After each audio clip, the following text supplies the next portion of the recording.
final task, kinda. Because I'm looking at the trellises, and if we really wanted to get a head start, we could take all the trellises down. Oh, winter is coming. It is. And we have the last lawn mowing, probably proper, of chopping up leaves to use in the garden. And I need to finish mulching the bed that I just pulled the beets out of that we're sitting on, and a couple of other areas. So Todd's going to help me today. I got a lot of the leaves, those two big maple trees that we have in the front, a lot of the leaves kind of pre-chopped at least once because they were pretty deep. And I'm gonna get out the lawnmower today, our lawn sweeper, kind of show you guys how that thing works, get the leaves swept up, grass clippings swept up, brought back here to the garden. And I think you're gonna work on Strawbale deconstruction. Deconstructing, yeah, the straw bales, and get that stuff spread and kind of show you guys how we prepare our garden beds for winter. That's right. I've never really gone in depth in that before. I mean, I've highlighted it, but if you're interested in how to prepare your garden beds, you don't want to leave your soil exposed like this. So it's not good for it. It'll just, yeah, it's just not good for it. So put it to bed. Mother Nature doesn't like to be naked. Nope. If you see this one over here on the side, this one has a thick 3 to 4 inch layer already of grass clippings and leaves chopped up, already placed on it. So. And I have a couple updates to bring you guys here in the garden, just slight last minute change of plans. So I'll fill you in on that too. Ready to get started? Yeah, but if there's a lot of new leaves, can you run over them just one last time to chop them up? Yeah. Okay. Yeah, and like that one big maple up there hasn't even dropped its leaves yet. So there's more to come. But it's supposed to rain later today, so we're kind of in a rush to try to get this done before the rain comes, and we have a dinner date at 6 o'clock. That's right. Let's get going. So I did if you're new to my channel, 2 Strawbale gardens for the first time ever this year. And one of the things that can happen with Strawbale gardening is as they start to decompose, they can start to fall apart on you through the growing season. And so to help that and also help support the plants, I just used some of that plastic deer netting and cut it in half and wrapped it around and kind of built a little trellis around it. And the nice thing is this is already ready, so I can use it again in a future year.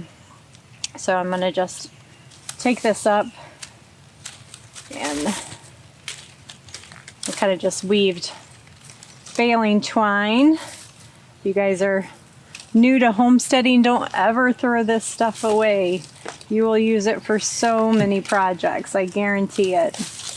And just kind of braided it up the sides, and it worked out really, really well. So everything's nice and contained here, and I'll show you what Strawbale gardening does, the benefits of it for you in just a second when I get this apart. So here's one of the oak trees, has not dropped its leaves yet.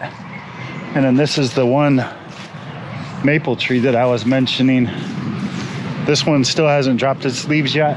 Absolutely beautiful. But over here in the front yard is what we're kind of after today. So this big catalpa tree pretty much lost all of its leaves already. These are our 2 big maples that we have in the front of our house. A lot of the leaves have already been chopped. I've gone over them once with the mower, but there's some new ones still that have fallen that haven't been chopped. So we'll go over these really fast with the lawnmower. We'll chop them all up.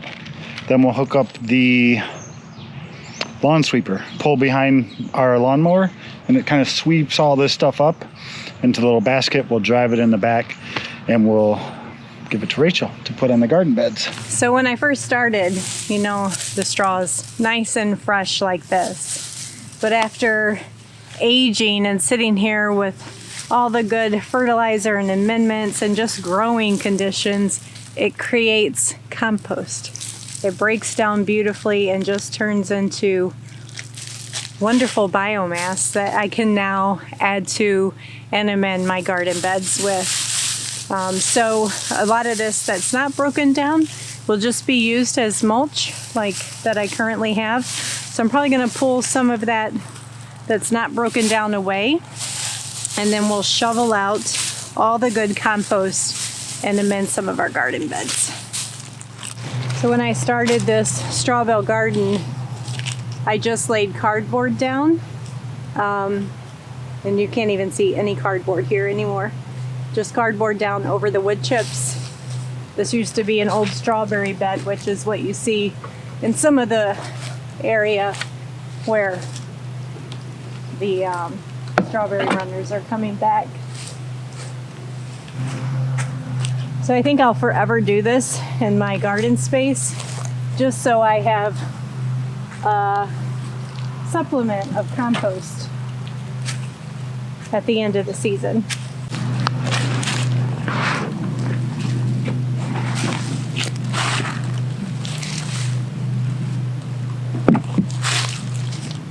Now you don't need to amend your beds much with compost.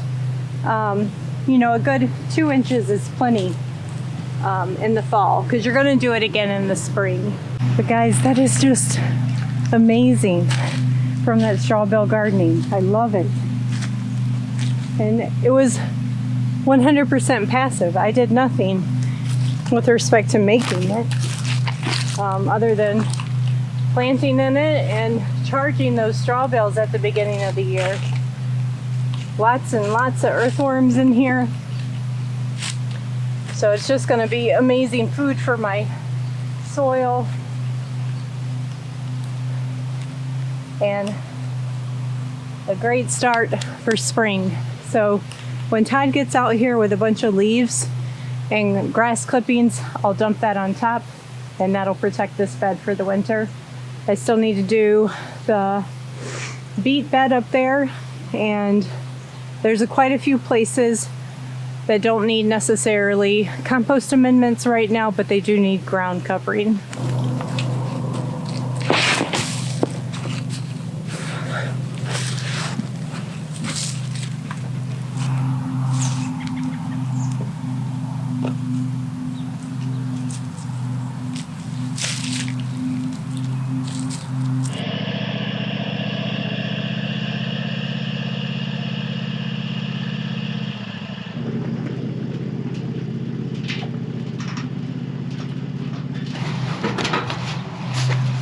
So this is our lawn sweeper that we use. It's made by AgriFab. We just bought this last fall. We bought this. I'm pretty sure I got it on Amazon.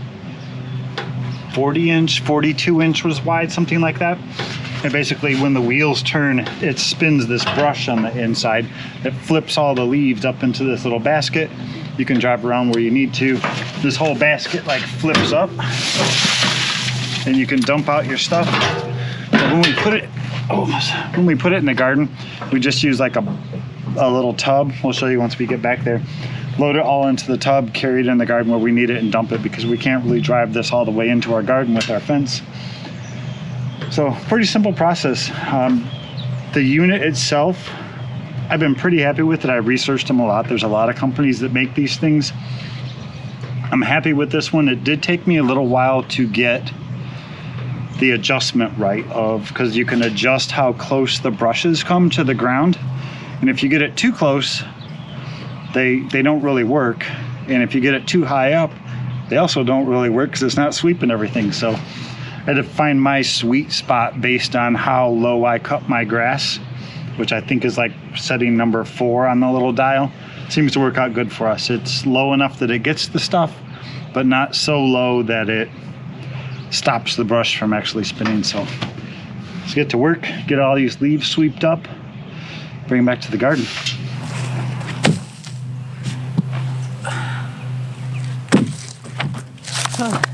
So this is where I can tell you that plans changed for my fall garden very last minute. And when we were down, this is where I grew my garlic. Last year it was probably like a 6 foot by 7 foot square, and we grew a ton of garlic in here. I think a little over 150 heads of garlic, which is a lot for just Todd and I.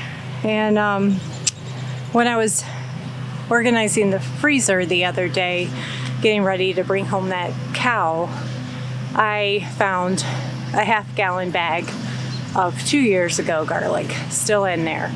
So I really don't need to plant garlic. I can save that for next year. Plant garlic one last time till the Sabbath year, and then I'll be done. So I think we're good, and I may change my mind. I may second guess myself, but today was going to be about getting the garden beds ready for final put to bed for winter and planting garlic. And right now I just don't think I'm going to plant garlic. I may live to regret it. Anyway, I'm just talking to you guys out loud. So don't think I'm planting garlic. That's the main point. So we're going to get this re-amended. It hasn't been amended since, really with compost, since March. So a long time. So let's get this bed amended, and then I have a little bit of compost left, and I may just sprinkle it where the 2 corn plots were this year, and that'll be it.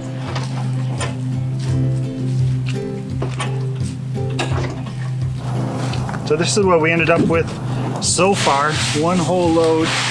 Some of the top has some grass in with it. Most of the bottom is all the chopped up leaves.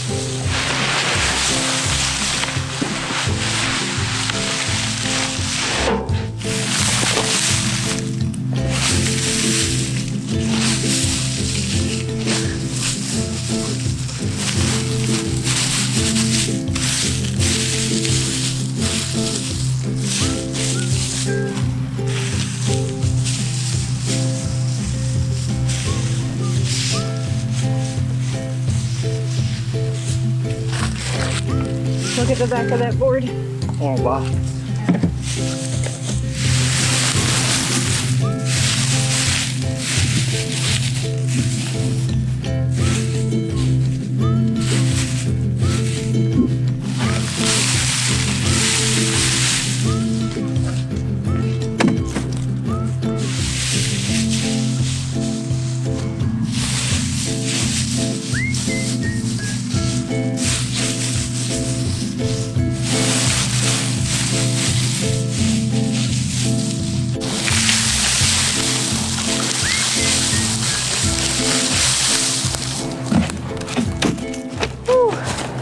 Doesn't that bed though look beautiful? That's where the tomatoes were. It's just a really, really great thick layer of grass and leaf clippings.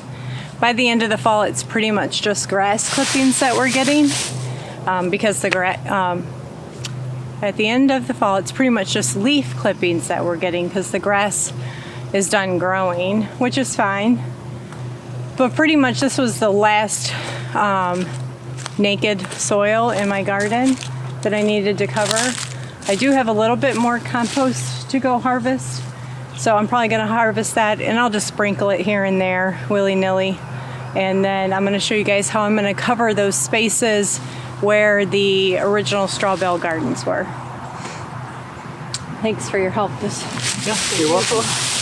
There's a little bit more. I can harvest them, and I can get that pine straw. Yeah, I mean, I could definitely use something on this section here because it's really quite thin. Okay.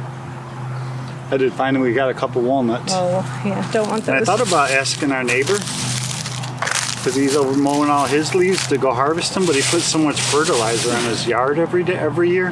Not fertilizer, weed killer. Weed killer? Yeah, we don't want that in our garden. We don't want that.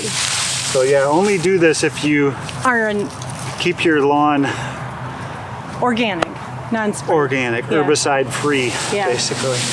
You don't want to ever harvest anything that's had herbicide treatment on it because you will suffer tremendously with garden crops. For a while. Yeah. All right, so I guess when you do the rest of that straw, I'll harvest the rest of these leaves. Okay.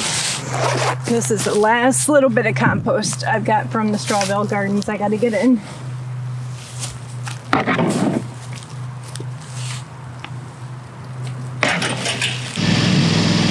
Okay, Todd's taking a little bit of a break on the mower because he's getting the last of these leaves. But I have that big compost bucket, and right behind you guys is where I grew all my potatoes and sweet potatoes this year. I'm going to just sprinkle that on that existing Ruth Stout bed, and then we're going to cover it with what he's harvesting, and that's going to be that.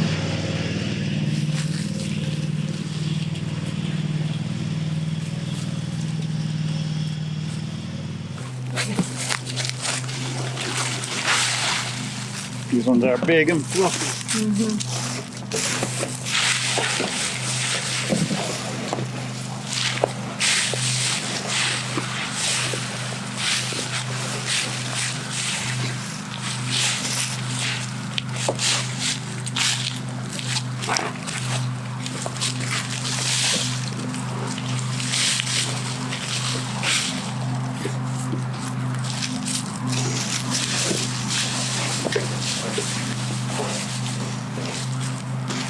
So you guys will see that that's a lot of pine straw. I don't care what I use to cover my soil during the winter. Use what you have. Sometimes for me it's grass, sometimes it's leaf clippings, sometimes it's barn clean out, sometimes it's pine straw.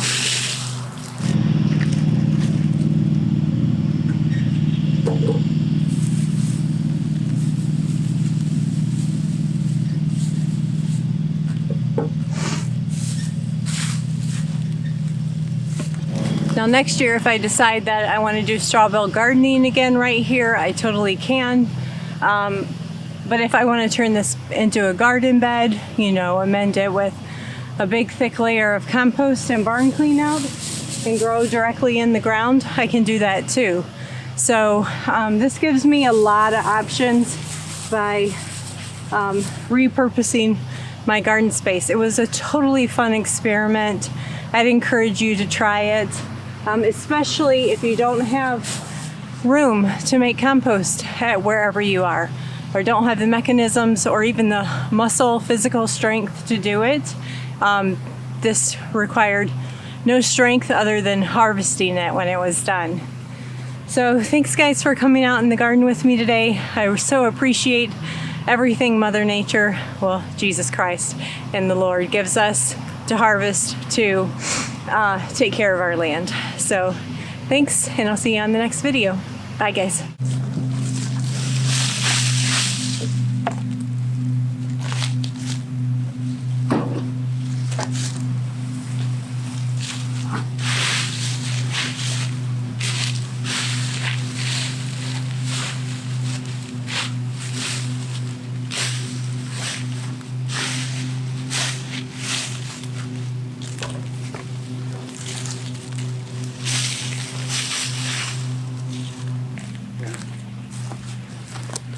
So I have one more quick little message for you guys if you guys stuck around till the very, very end. And that is, What if you live in a place, not everybody lives in a place that has trees. Not everybody has Lawns. a riding lawnmower. Or Not lawns. everybody, Yeah. or lawns. Or wants to spend the money for one of these sweeper things to pull behind. You can get these same resources for free. Someone will actually do all the work for you, collect up all the leaves from the yard, put them in nice little brown bags, and set them out up by the curb, ready for you to pick up. Yes. We've actually done that before. One of my buddies lives in town. We know him. We know he doesn't put a lot of crap on his yard. So he called me one day. He's like, hey, I put 15 bags of leaves out by my yard, out by the road. Do you want them? We're like, heck yeah. Heck yeah. We took 2 trips to town to go load up all them leaves in the back of my truck. Brought them back here, and it's a great resource. So We actually used them that year to protect around our beehives, Yep. and then in the spring, put them in the garden. Yep, worked So, out perfect. Great resource. I just make sure that it's somebody that you trust, again, that they're not using herbicides and things like that. I think we made it. Yeah, We're gonna make our dinner date. Yeah, it's getting dark out. It's getting dark in the rain. I can almost smell it. Yep. So anyway, guys, this is putting the garden to bed at the end of the year. See you guys later. Someone's calling me.